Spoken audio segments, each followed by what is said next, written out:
Hello friends, आज हम एक ऐसी थ्योरी के बारे में बात करेंगे जिसका केंद्रीय तत्व स्टिमुलस और रिस्पॉन्स है, यानी कि उद्दीपक और अनुक्रिया।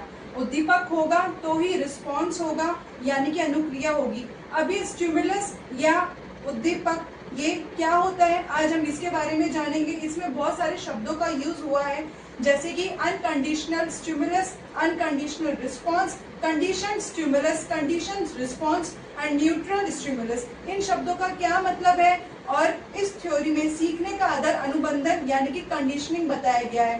तो इन्हीं शब्दों का अर्थ आज हम इस थ्योरी के माध्यम से जानेंगे। आज हम जिस थ्योरी के बारे में बात कर रहे हैं वो थ्योरी है क्लासिकल कंडीशनिंग थ्योरी, जिसे दिया था इवान पावलोव ने। इवान पावलोव एक रशियन फिजियोलॉजिस्ट थे जिन्होंने पाचन क्रिया के दैहिकी यानी कि फिजियोलॉजी ऑफ डाइजेशन का अध्ययन प्रारंभ किया, जिसके लिए उन्हें 1904 में नोबेल प्राइज मिला।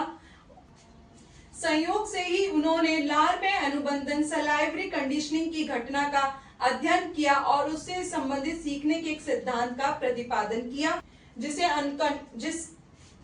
अनुबंधित अनुक्रिया सिद्धांत के नाम से जाना जाता है। तो आज हम इस थ्योरी के बारे में डीप से जानेंगे, इसमें किसके ऊपर प्रयोग किया। सबसे पहले हम जानेंगे कि स्टिमुलस होता क्या है। स्टिमुलस जब कोई भी घटना या वस्तु आपको कोई ना कोई अनुक्रिया करने के लिए बाधित कर दे तो आप उसे स्टिमुलस कहते हैं। जैसे कि आपके सामने कोई गर्म बर्तन आया, आपने गर्म बर्तन को जैसे ही टच किया तो आप क्या करोगे, आप अपने आप हाथ को हटा लोगे। आपके सामने एक स्वाभाविक चीज आई, स्वाभाविक ये था कि गर्म बर्तन था, जो अनकंडीशनड स्टिमुलस था, स्वाभाविक था। उद्दीपक जो था वो स्वाभाविक था। आपने जो उसके लिए रिस्पॉन्स किया वो भी स्वाभाविक आया।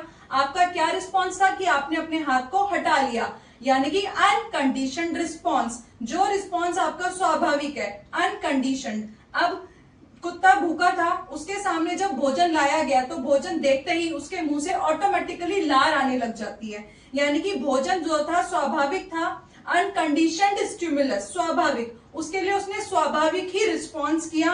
अनकंडीशनड रिस्पॉन्स उसका ये था कि उसके मुंह से लार आने लग गई। अब हम इस एक्सपेरिमेंट के बारे में जानेंगे जो इन्होंने कुत्ते के ऊपर किया था।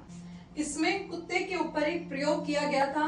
कुत्ता भूखा था तो जैसे ही उसके सामने भोजन लाया जाता था उसके मुंह से लार निकलने, सलाइवा निकलने लग जाता था। ये कंडीशनिंग से पहले वाली अवस्था है जिसमें भोजन उस कुत्ते के सामने लाया जाता था और भोजन के आते ही उसके मुंह से सलाइवा निकलने लग जाता था। अब जो भोजन था वो अनकंडीशन स्टिमुलस था, स्वाभाविक उद्दीपक था, तो उसके लिए जो उसका रिस्पॉन्स होता था वो भी स्वाभाविक था। उसका क्या रिस्पॉन्स होता था कि उसके मुंह से लार आने लग जाती थी, unconditional response.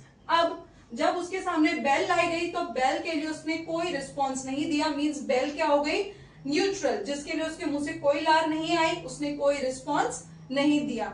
During conditioning, conditioning के दौरान क्या किया जाता था, कुछ टाइम के बाद बेल बजाने के कुछ सेकंड्स के बाद उसके सामने भोजन लाया जाता था तो भोजन देखते ही उसके मुंह से सलाइवा आने लग जाता था। पहले बेल बजाई गई, कुछ सेकंड्स के बाद खाना दिया गया और खाने को देखते ही उसके मुंह से लार आने लग गई। अब उसके लिए जो लार आ रही है, जो सलाइवा निकल रहा है वो फूड के लिए निकल रहा है, लेकिन कुछ टाइम तक ऐसे ही किया जाता रहा तो उसे समझ में आ गया कि जैसे ही घंटी बजेगी वैसे ही भोजन आएगा। तो जो लार पहले उसके लिए भोजन को देखकर निकलती थी, अब घंटी बजते ही उसके मुंह से सलाइवा निकलने लग गया। यानी कि उसकी क्या कंडीशनिंग हो गई कि जो पहले सलाइवा फूड को देखकर निकलता था, अब वही सलाइवा बेल को देखकर निकलने लग गया, यानी कि बेल की आवाज सुनते ही निकलने लग गया। उसकी आफ्टर कंडीशनिंग क्या होने लगा, जैसे ही बेल बजती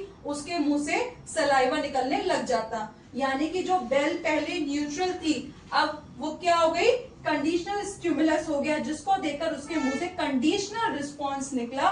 क्या निकला कि उसके मुंह से सलाइवा निकलने लग गया। जब न्यूट्रल स्टिमुलस अनकंडीशनल स्टिमुलस की तरह अनुक्रिया उत्पन्न करने लग जाता है तो उसे कंडीशनल स्टिमुलस कहा जाता है। यानी कि जो बेल न्यूट्रल थी उसने फूड की तरह ही अनुक्रिया उत्पन्न करना शुरू कर दिया, यानी कि जो सलाइवा फूड को देखकर आता था अब वो बेल के बजते ही आने लग गया। तो बेल यहाँ पे क्या हो गई, कंडीशनड स्टिमुलस हो गई। तो आज हमने जाना कि कैसे एक कुत्ते की कंडीशनिंग करके सिर्फ बेल बजने से ही उसके मुंह से सलाइवा आने लग जाता है। अब नेक्स्ट क्लास में हम जानेंगे कि कंडीशनिंग कितने टाइप की होती है, स्टिमुलस जनरलाइजेशन, एक्सटिंक्शन, डिस्क्रिमिनेशन, इन सब के बारे में हम नेक्स्ट क्लास में जानेंगे।